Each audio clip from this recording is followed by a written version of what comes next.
ที่นั่นเลยยัง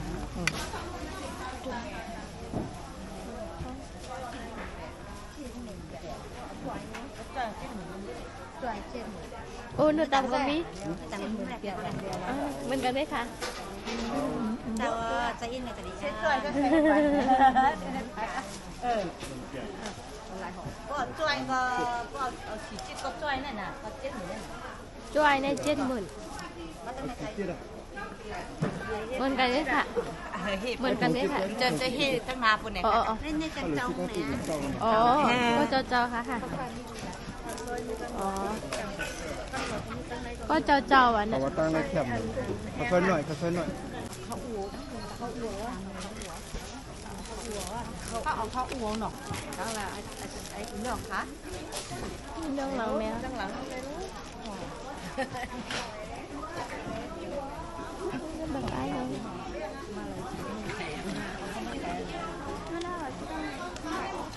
รัดสอง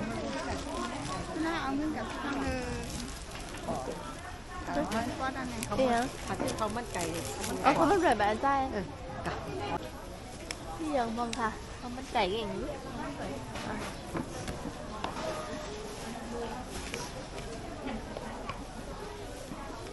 อยากกินอ่ะเหรอ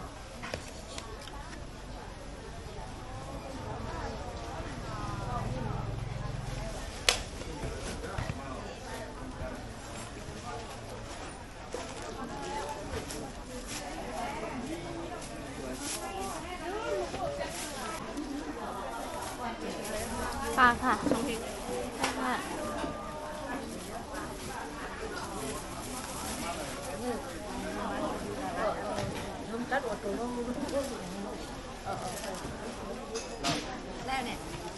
น้ำบ้องได้ขายจังเลยค่ะ ในหนังฟ้องในขายถุงกันน่ะถุงอ่ะถุงนิดเนี่ยเลยอยากกินฮะกินจนตั้งนั่นน่ะ โลสีเฮงในอันใหญ่ค่ะอันเล็กค่ะ อันหน่อยจะสี อันนั้นสีเฮง ใหญ่ที่เจ็ดนี้ อันใน8เฮงใน4เฮงเอาใน ครับรถกันเนาะ ทำทุ่งนึงเหมือนนะก็ อ๋อ กิน อ๋ ได้ อก่อน โอ้เจ้าเป็น มันจะก่อนหรือเป็นหนังตู้เนี่ยเอาอันนี้เนื้อหมูอ่ะเนื้อหมูเอาหวาน เอาหวา อัน น นี้มันเจ้าหลอันเฮงที่จะได้โรงเรียน โรงแรม อันนี้ค่ะอันนี้ เอาที่แรกกินหนังตู้อ่ะ อ๋อ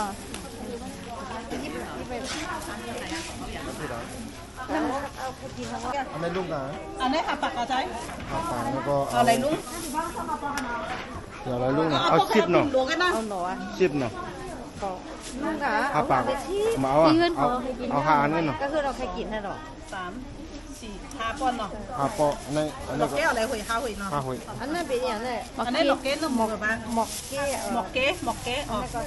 ออกค่ะ กินเนื้อหมูเอาหนอก็แล้ว อ๋อ เอาสังเทนค่ะ เอาปานที่เพียนนั่นตัว เมื่อมันกินเนื้อหมูเอาหนอวัน ในมีเพียนนั่นน่ะ มีปลาลูกอ่ะปลามีปลาอยู่ อา ใน เห นั้น งสี่อานี่โคมเหงเจ๊เถง แล้วก็ที่กินอย่าง แปดเหงเกาเหงเหมือนน้องยอนนะอีปังอันฝุ่นเม็ดเอาค่ะเบียวค่ะพี่เนี่ย ปลาลงมือกันนะ ตัวอ่ะสองตัวพี่ ตัวเดียวกันค่ะ ตัวเดียวก้อนน้องๆ อันนี้เป็นน้ำพริกอย่างค่ะเนี่ย อันนั้นเป็นน้ำพริกหนุ่มตาแหลงอันนี้พังโมงในโถแตบ เอามา หมักแป้ง คนอันนั้น เอาเนี่ย คนขายอยู่ในนั้น จ้าค่ะปากแก้วใช่ อันนี้มันคือส้มค่ะ เอา ค่ะค่ะ ให้ได้2จ้อง เอาค่ะอะไรค่ะอะไรค่ะ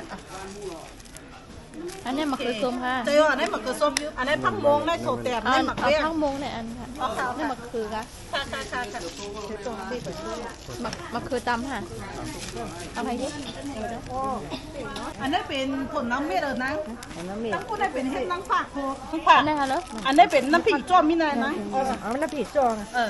อันนี้ อันนี้ เป็ เป็น น อันนี้เป็นหมออันนี้เป็นเทปอันนี้ถนเน่าเนี่ย อันนี้เป็นหนอค่ะ อันนี้เป็นหมอ เอานะครับที่มาไก่เกี้ยงมา ใน หนึ่ง ในหนอโคอ่ะ หนอกโคปลาช่องข่อยถ้าตะลุดนั่นน่ะอันนี้เทปจะกินแล้วหนอเทปนังผักอันนี้สันถุงเนาะ เอาหนอไว้หนอในหนอ มาเอามัน แต่ จะได้ น้องเมื่อเคยกินผลเอาหยอก อ๋อวันหน เอา อ ถนเน่าเอา หนอตรงนี้เอาเถ ต้อ อะ งการนี่ไหน อันหน้าปลาค่าค่ะ อันนี้ในของหิงคาแค่ค่ะ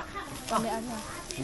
หนอมีนั่นน่ะหนอลูกนะ หนอลูกเนาะ หนอลูกเอา เอา ก้อนเนาะอันนี้สามหิงคาปากแค่สามหิงคาปากแค่ค่ะ มีกันนะจ๊ะ สามหิงคาอันหิงคา ว่าขายขายอ่ะ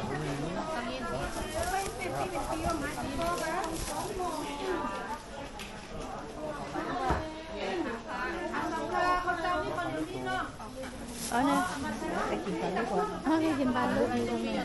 น้ำพริก น้ำพริกเป็นหยัง คนเอา มาพิษนั่นน่ะมาพิษตำนั่นน่ะแม่ ต้นน่ะ มันนั้นเกินมันนั้นมุด หน้ามันน้ำแก้ว อันนี้เอาใส่ถุง พักมูมาเกิด ไปพักโมงอ่ะ มูอ๋อว่ะมึงกันเนี่ยอันนี้เป็นยังหมัน เอาไป ล่าง สอง เนี่ย ตัว บักล่างใจผีกล้วย เอาปีกล้วย ออนไลน์ค่ะ อันของลุงดูนั่นเป็นยังค่ะของลุงดูนั่นเป็นยังค่ะ เอาปีกล้วยข้าวพักโมงข้าวอะไรค่ะ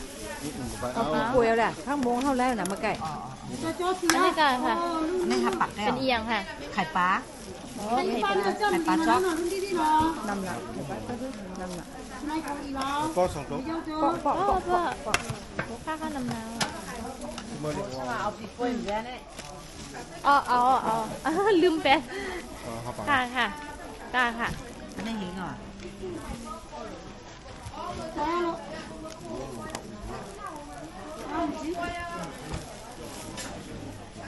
คนเหนียวคารุเซียวค่ะ เที่ยวค่ะ อะไรเนี่ย ไม่แล้วอ่ะพี่ เอาตังไหนนั่นน่ะเอาขี้ฮะแม่เอาขี้ฮะกล้าขึ้นน่ะ 3เพลงด้วยค่ะ เอาเลยทานเพลงว่ะเอาเลยใส่ในถุงนั่น โอ้โหค่ะโอ้โหใส่ซอสส้มถุงนี่ค่ะลุงเก็บ ผ้าคาไลโกนเนี่ยมันเนี่ยต่างมาบินั่งมันเนี่ย นั่นคนพูดคนย่างคนย่างพูดอะไรเต้คนพูดอันนี้กันนะ ร้องเทียนเนี่ยไม่ใช่ไอ้ผ้าคาไลโกนเนี่ยมันร้องเทียนมันกวนป๊อดมันหีเอฟซัม อะไรคนย่าง เอฟซัม ย่างก็คือ ทำ ทำ รู้ ทำ สายเหรอไปสั่งมันในอินเทอร์เน็ตเหรอเนาะ หรือคือถุงว่าง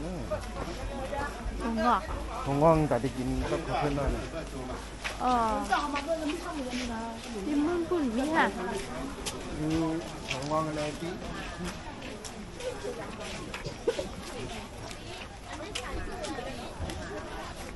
น่ารัก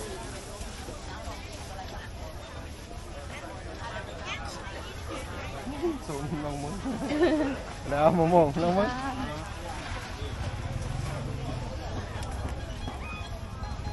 มันจะเซ็ตตึก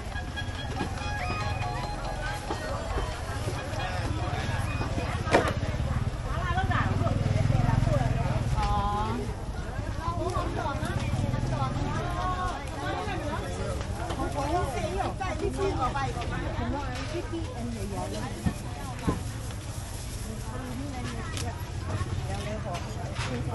คู่กันอ่ะ ไอ้หนาอันนี้ก็มีนะ หัวก็คอกันอ่ะห้าปาก ได้ก็มีนะ คอซีหัว ชิมเชียงโย่ ฮะ ชิมเชียงกันดอก เชียงกันนี่หมุนหัวเดียวกันนี่ ตอนเนี้ย เอา สีพอเอาในวัด ด้วยเลย เอา เนาะ เอาผมว่าพี่มันใครกันเลยในการศาสตร์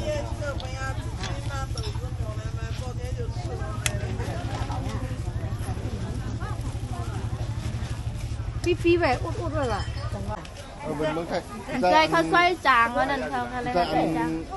อันคำสองชื่อเมื่ออันมีมีกมันเลยอันแดงๆพวกแดงๆเลย อันบนที่ยาง แต่ว่ามันว่าเขาซอยเมืองไทยเกินนั่น เขาซอยเมืองไทย นั่น เส้นอยู่ไหนฮะมันชื่อเมืองน่ะ อันนี้เขาซอยเมืองจริงๆไม่เอาในมือแหละ อะไรเล่นเป็นสาม เอาในมือเลยนี่ ก้อยลูกก็เลย เอา เป็น กระเทียมถือคนไรเพราะใครเอาคนที่อันเซียนมือมันเหลืออะไรนี่มันหัวน่ะอันนี้มือเอาอะไรพี่ยุบอันนี้ป้องจึกอันแคบติดปีกินก่อนนี่เอาในมือกับมิ้นก็อันนั้นใส่เลือกับมิ้นหนึ่งอะไร อันนั้นเห็นอันนี้เหมือนกันค่ะ อันนี้เป็นอันแคบอันนั้นเป็นอันแก๊สเอาอ่ะ อ๋ออันนั้น อันนี้เนี่ยปิ้ง อ๋อ อันนี้เป็นอันแผ่นนั่นนั่น อาจจะ เหมือนข้าวซอยนวด ได้แล้วเขา พอเอาละลายจ้อยย้อมเทียงค่ะ ก็อะไรจ้อยมีเยอะมา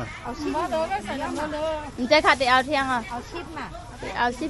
ตีเอา สิเดียวเป็นเปียได้เมื่อเนี่ยเดียว โอ้ใส่ใส่ เป็ดกาเหรอ มาโคก็มาหื้อสามารถก็มา เป็ดกาเหรอ ทำได้กันน่ะ 20,000ได้มีหลายจ้อย ชิดจ้วย เพิ่นนั่นก็เอาเพิ่นนั่นก็เป็นกันก็เออ ย่ามีนะ มาเลยค่ะอันนี้มันก็ซอยเรือป้อนนี่ป้อนเมียงไหนได้ยังเปียกก็ได้ขันเมียงในนี่ใบไรนี่ ยังไง ไว้ไรในเหมือนหือเหมือนมันอันไปเลยแก้ค่ะไว้ เดี๋ เห็ ยวน นั่นนั่น เว้ยเหมือนเปียกเลย เลยผ้า ปันปลาเปียกน่ะ เอาหมดเปียก เอาเลยเนาะเอาเลยเนาะcái mới cho vào นาะ หรือย้อนทงจ้องอินเลยอ่ะมันขุนมูกมัวดอ่ะบ่มจอกกัน ป้อม จอกบันใหญ่ๆทางอัน ป้อมเฮ็ดอะไรกันป้อมผมวันนั้นไร ทงได้เนี่ยเอาค่ะเอาทงได้แค่กัน เอาเอา เอาถุงได้ทาทางฮัลโหล สักทีเอามาเอาหักโคดกันมา เอาหักหัวเราเอาน้ำได้ที่ได้เขาใส่ปันนี้ เอาหัก มัน โคด นี้เนี่ยนะ นายเจอ ใส่แต่ไรเนอะ เอามือนี่นะเอามือเปลี่ยนนะเอามือขี่กันนะเนาะ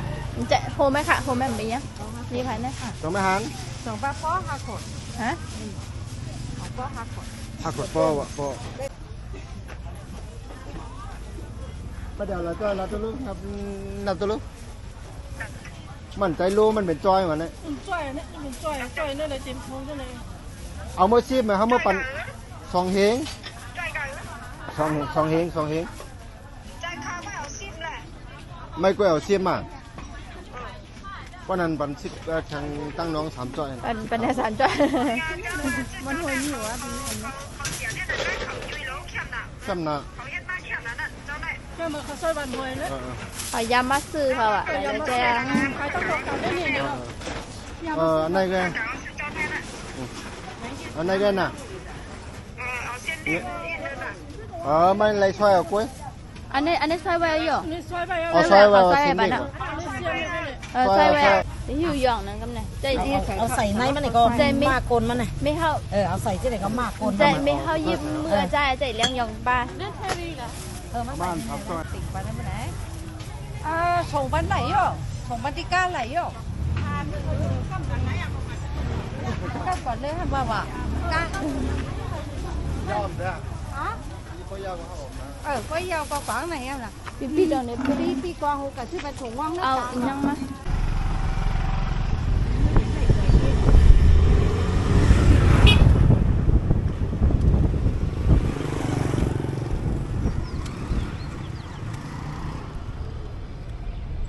ถ้าการร้านนี้จะซื้อข้าวมันไก่ที่ในวันเนี่ยแค่เอาพอ เป็นไงมึงเนี่ยจากของ